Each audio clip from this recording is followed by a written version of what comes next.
Hi guys, welcome back to the Pot Smokers Bible. My name is Zion. I'm the author of the Pot Smokers Bible, which contains the prophetic book of Zion from the Bible. And today we're talking part 2 of chapter 14 of the book of Zion, chapter 11 of the Pot Smokers Bible. And we're going to take up where we left off last time. Now, our attention is returned to Moses. The Gray remember the acts carried out by Moses and how he freed Israel from the Egyptians. Zion is foretold to follow in his footsteps. She also must confront a powerful government and seek to end an injustice which enslaves her people. Both the nation of Israel, represented by Jerusalem, and the soon-to-be created nation of Zion are told that they are both belonging to the Gray. Both people are named by the Gray. Both nations will know the security of their protection. The Gray take care of their own. They acknowledge here that the people of Israel and Zion are both ready to reunite with them. Our long ordeal and the much longer ordeal of Israel will at last come to an end. We are now acceptable to our father race. We are capable of taking on the responsibilities of the telepathic way. We have become a moral people. We are told to have no fear. Gather together. I will bring you together from all directions, every one that is called by the Gray's name. All who are Gray are protected by the Gray. The people of Zion are told that their sorrow shall turn to joy. Their pain will be rewarded, because the Gray watch over them. When Zion's people learn their truth, they will come singing to her, praising the Gray. The Gray are our protectors, so we have no reason to fear. Our captors are just men. The Gray can ensure our safety and well-being. They are much more powerful than mere humans. Their knowledge and psychic abilities are advanced enough to overcome any human attempt at interference. We are safer than we know. We are not to fear the Christians either. The Son of Man, one of Jesus' titles, shall be made as grass, one of the Zionite titles for marijuana. Jesus was one of us. There is archaeological evidence to indicate that those who we call Essenes used marijuana. They were known for their use of herb, which is yet another one of our titles for marijuana. So Jesus was one of us. We have no need to fear Christians. Now, in the Bible, there are many references to the Grays having godlike powers. Powers over nature that must have seemed to the primitive human to be godlike, because the Gray understood nature. They used natural events to their advantage. This gave early humans an exaggerated idea of the Gray's true abilities. This supernatural claim that overcomes nature is the result of the prophets' misunderstanding of science and the scientific method. Communication between the Gray and the prophets were hindered by the primitive nature of humanity. The prophets interpreted science as godlike powers. Thus, they make claims not intended by the Grey, granting them the status of the mythical, godlike being. Now, the Grey might not be what the humans think of as God, but they're still able to keep their promises. Now, they're going to establish our nation.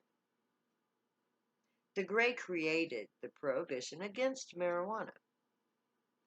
They also provided us with the proof.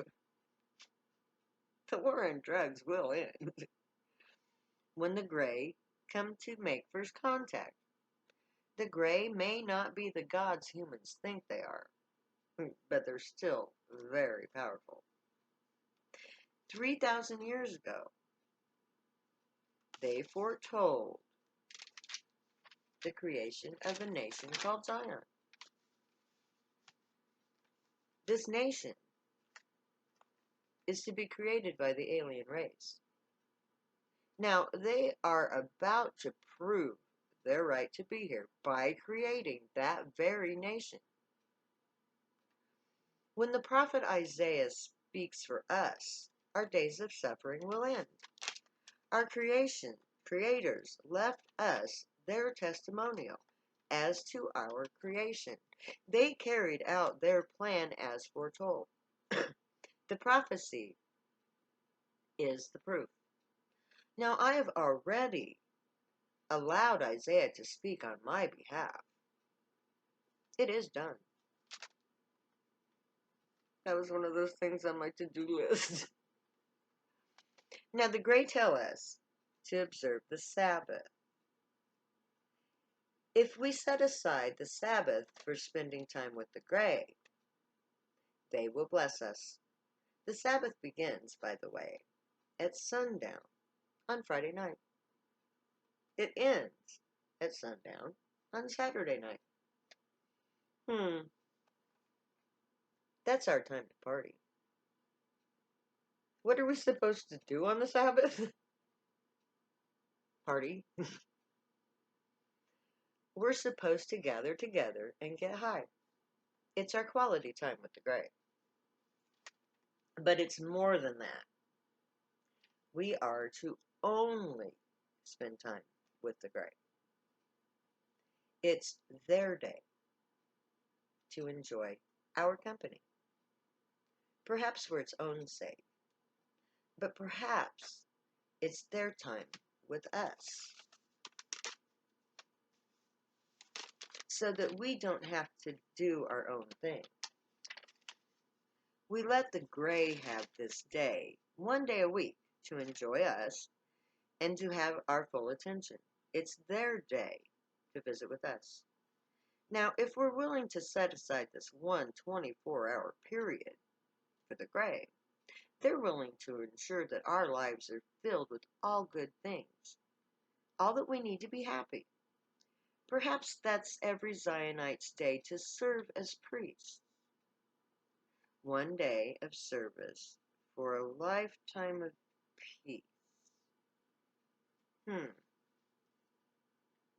That's a pretty good deal. This chapter introduces the location of the Grey's spaceport, or the Lord's house, if you will. It will be built in the mountains, in the tops of the mountains, and there are already reports of mountaintops being used by the UFOs even now, especially in Antarctica. But the plan is for the Rockies to be used for the location of the nation of Zion, centered around Colorado, of course. It is to Zion that the nation will go to interact with the Grey. The air in the mountains is closer to the Grey's natural chemical mix. The gravity is also better for them, but mainly it's because of climate change. The mountains are the safest place to be these days. It is from the nation of Zion that the world will be taught the ways of the Grey. Zion is given judgment the law is given to her. But Israel speaks for the gray too. The word of the Lord will come from Jerusalem. Again, Israel is cited, remembered, given a place of honor. The temple will be built at Jerusalem. That is where the priests will oversee human gray interact. Israel is redeemed. This chapter also, we are told that when the gray build up Zion, when the prophet Zion appears, so will the gray. The aliens will make first contact when the nation of Zion gathers together to end the persecution. The gray will come. Now, this chapter introduces also the prisoners, those like me, who are held as true captives. Those who set out their sentences for being Zionite are saints.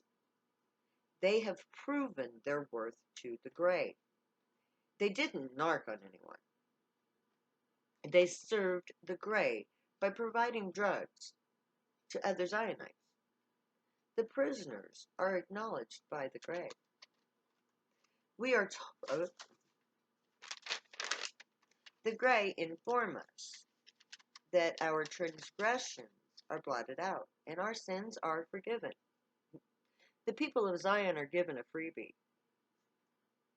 We get to start over. Our past won't be taken against us. Zion is our new beginning. We are reborn, if you will.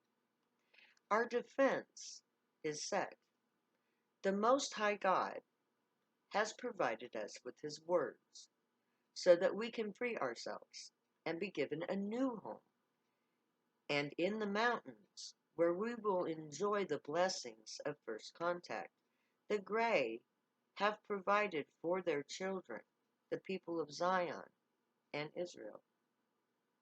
And so ends part 2 of chapter 14 of the Potsmacher's Bible and chapter 11 of the Book of Zion. Next time, we will begin the dissertation, which will start with Isaiah 55, 7 to 13. So, until then, may the gray bless you all, watch over you, and keep you safe. Stay happy and high. And I will see you later, because I will never say goodbye.